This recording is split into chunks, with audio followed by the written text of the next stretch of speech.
幻のカードたちを、色々な鑑定に出してみた。2025年、鑑定結果ランキング発表。ということで、今年私が色々鑑定に出して獲得した、鑑定結果をランキング形式で見ていくよ。鑑定は3つのサービス。PSA 鑑定、ARS 鑑定、BGS 鑑定の順でランキングを公開。最後ほどヤバい結果となっています。世界に数十枚レベルの、特出して流通量が少ないものが多いので、そんなカードが存在してるんだって感じで、見ていただけると嬉しいです。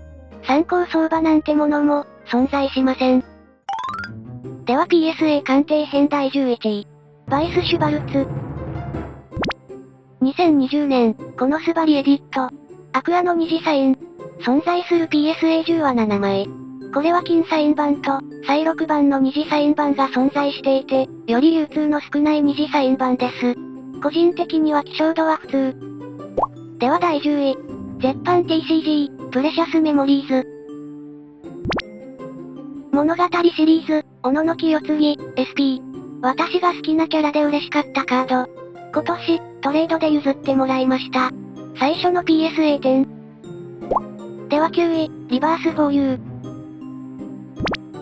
このスバ、メグミン PP。これは購入したカードなのですが、ずっと欲しかったカードでついにゲット。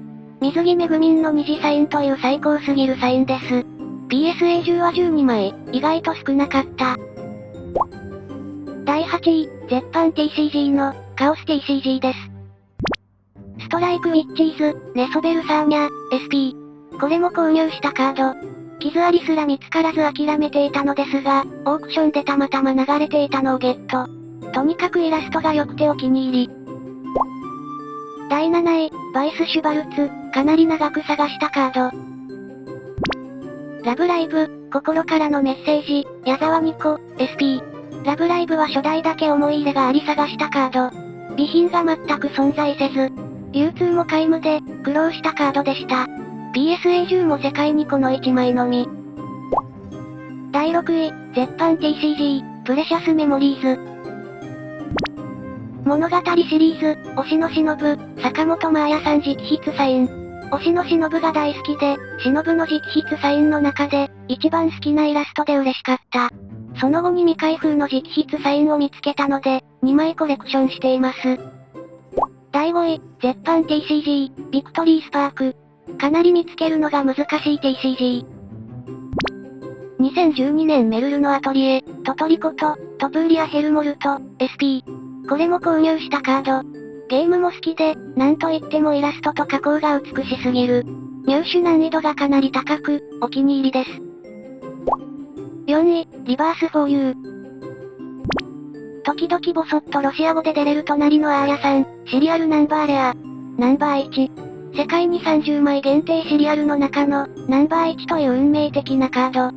カートン開封動画を出しているのは、おそらく私くらいで、開封数も今年トップくらいに開封した大好きなタイトルです。第3位、絶版 TCG、プリズムコネクト。最初に出したこのカード。2011年、被弾のアリア、釘宮理恵さん直筆サイン。プリズムコネクト自体が珍しく、最初期の直筆サインキャンペーンで、一生手に入らないと思っていたカードです。宝物。ということで第2位。カオス TCG。最初期かつ、かなり苦労して手に入れたカード。2009年、クイーンズブレイド、メイドへ誘うもの、アイリ、SP。カオス TCG の最初期のタイトルで、一番高額だったカード。未鑑定は20万円くらいでした。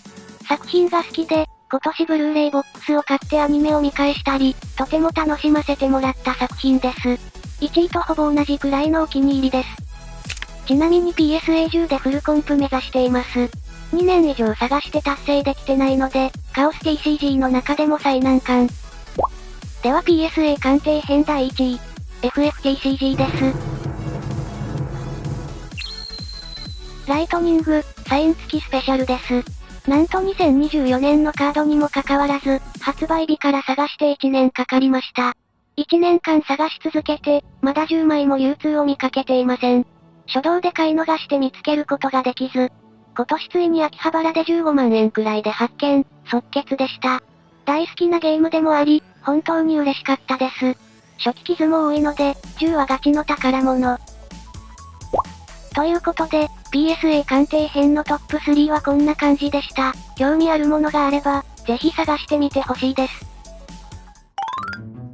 次は ARS 鑑定編。実は ARS は出しているものが返ってきていないので、簡単な結果紹介程度です。ということで、ARS10 プラス、カオス TCG。2014年、空の落とし物、マスターを求めるエンジェロイド、ニンフ。唯一の ARS10 プラスを取得。人気キャラでイラストが良く希少度も高いためお気に入り。PSA10 は20万円以上の取引履歴があります。今年アニメを見返して、コレクションを再開しました。かわいい。お次はバイスシュバルツ、ARS10 プラス。日本での流通はまだ0枚かも。推しの子、ファーストステージ、BCS プロモ。海外大会の上位4名に配布されたカード。会場ごとなので、配布枚数は100枚程度です。加工が照明っぽくなってて美しい。3枚目。リセ、オーバーチュア。ARS10 プラス。ゆずソフト、あやちねね、サイン。あまり出回ってないけど、希少度はそこまで。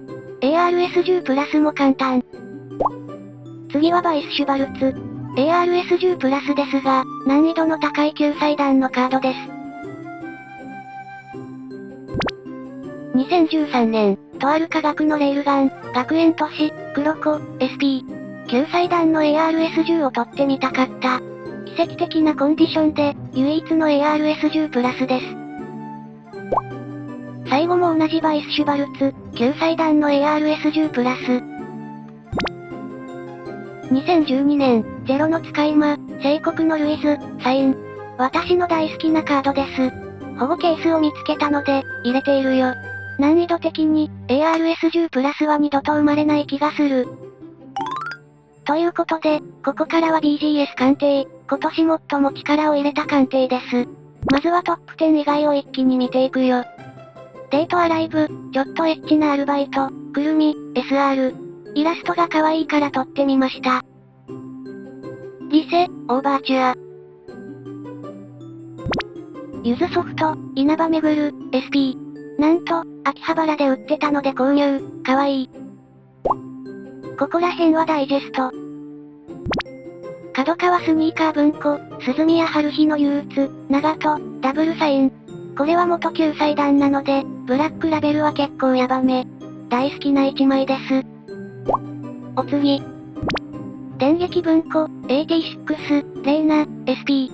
イラストが最高で、ブラックラベルが合うカード。難易度は普通だけど、流通が少ない。次。英語版、青豚、古賀智恵、SP。古賀ちゃんが大好きで、バイスでは全イラストブラックラベルでコンプしています。ビルディバイド。青豚、同じく、古賀ちゃん。ビルディバイドはイラストが神、出回らなすぎるので、取れたのは奇跡。お次もビルディバイド。青豚第2弾、古賀智恵。今年発売で、なぜかまだ10枚程度しか見かけてない。PSA10 も1枚らしい、謎の希少性。次はブラックラベルじゃないけどお気に入り。キルラキル、まとい優子、鮮血、シークレットダブルサイン。大好きすぎるアニメ、このタイトルは初期傷が多いので、センタリング以外で10点取れたのは嬉しい。そしてこちらも。まとい優子、シークレット。超お気に入り、このキルラキルのおかげで、ビルディバイドが本気で好きになりました。流通もほぼゼロ。次は推しか。街角魔族、吉田優子、SSR。ロキシーや白羽などと同じ声優さんです。可愛くてお気に入り。次はちょっと珍しい絶版 TCG、魔法少女、ザ・デュエル。パンティー&ストッキング、プロモ。私の人生トップ5に入る好きなアニメなので撮りました。対となる、パンティもついに発見。右のパンティは、大会プロモなのですが、ほとんどのショップがコロナで中止になったため、実は超希少カード。2年探して見かけたのは4枚のみ。次は難易度の高いリバース。エミリア、PP。ブラックラベル取りたかった。加工が結晶になっていて美しい。そして同じ段のレム、PP。すべてのレムのサインの中でも最高レベルに美しいカード。ブラックラベル。リコリスリコイル、タキナ、PP。リコリコの全サインの中で、一番好きなサイン、難易度も高め。次もリバース。このスバ、アクア、シリアル。世界に99枚限定のシリアルカードです。このアクアのイラストが好き。これも最近流通しなくなりました。バイス・シュバルツ。角川スニーカー文庫、新米魔王のテスタメント、雪、ダブルサイン。これは初版が救済弾のため、基本はブラックラベルを取るのは不可能です。しかしごく少数、再販版の新裁弾が存在しており、それでブラックラベルを取得しています。ということで、トップ10以外の紹介でした。すべて大好きなコレクションです。では10位、バイス・シュバルツです。英語版、電撃文庫、電波女と青春男、エリオ、SP。大好きなアニメ。これまで3枚くらいしか流通を見たことがなく、日本での流通はゼロ。未鑑定の時点で結構ヤバめな希少性をしています。9位、次もバイス・シュバルツ。角川スニーカー文庫ボリューム2、ロシデレ、アーヤ、SP。希少度はエリオに劣りますが大好きで思い入れのあるカード。アーヤさんが好きで、サイン本人である、イラストレーター桃子さんの個展の帰りに購入したカードでした。8位、リバースフォーユー。リゼロ、レム&ラム、PP、ダブルサイン。これのブラックラベルはかなり珍しいです。PSA 中も11枚しか存在しておらず、ショップで出回ることもないカード。加工が美しい。7位もリバース。アズールレーン、ボロシーロフ、PP。単純に流通も値段もやばい1枚。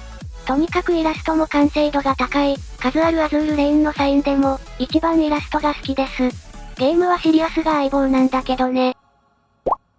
6位、ビルディバイド。キセコイ、北川マリン、ブライトレア。キセコイ、最高です。その中でも一番好きなイラストのカード。そしてビルディバイドのこのタイプのサインは、ブラックラベルの難易度が超絶高く、奇跡のブラックラベル。とにかくお気に入りの一枚です。5位、プレシャスメモリーズ。ダンマチ、ヘスティア、SP。ヘスティアで一番好きなサイン。流通が非常に少なく、難易度も高いため奇跡のブラックラベルでした。まずプレシャスメモリーズのブラックラベル自体が、ほぼ存在していないです。そんな状況の中でヘスティアが取れたのは嬉しかったです。4位、絶版 TCG、ビクトリースパーク。トラブル、モモ、SP。2013年発売の絶版 TCG、そもそもの希少性が高く、モモでブラックラベルが取れたのは奇跡。他のサインも鑑定に出しています。このユイ、可愛すぎる。ブラックラベルじゃなくても、BGS のケースは映えますね。ではついに、3位の発表です。同じくビクトリースパーク。2014年、トラブル、愛しい思い、モモ。このカードは3年間市場に出なかった時期があるほど希少な1枚です。イラストもモモのサインカードの中でトップクラスによく、備品の入手難易度も高いです。私のコレクションの中でも間違いなくトップ5に入る。まさに幻のカードと言ってもいい1枚だと思います。そして、この段の全2種のサインカード、その2枚、両方をブラックラベルでコンプリート達成しました。2人とも可愛すぎる。では第2位、バイス・シュバルツです。英語版、リゼロ、愛おしの光、レム、SP。日本語版のサインは流通数が多く、PSA 中も100枚ほど存在しますが、この英語版は生産数が非常に少なく、50枚レベルとなっています。PSA10 ですら、6枚しか存在していない。ガチな幻のカードと言っていいでしょう。宝物。では、2025年、第1位はこのカードです。リバースフォーユー。ロシデレ、アーヤ、30枚限定シリアル。そしてこのカードは、今年の初めに自引きしたものです。世界にわずか30枚しか存在しない幻のカード。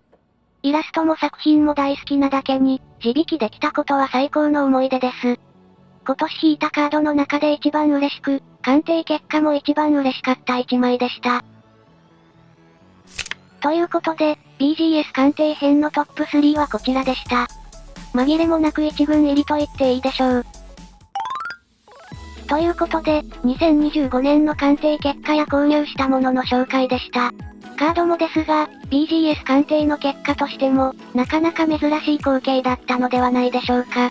気になった TCG があれば、ぜひみんなもコレクションしてみてほしいです。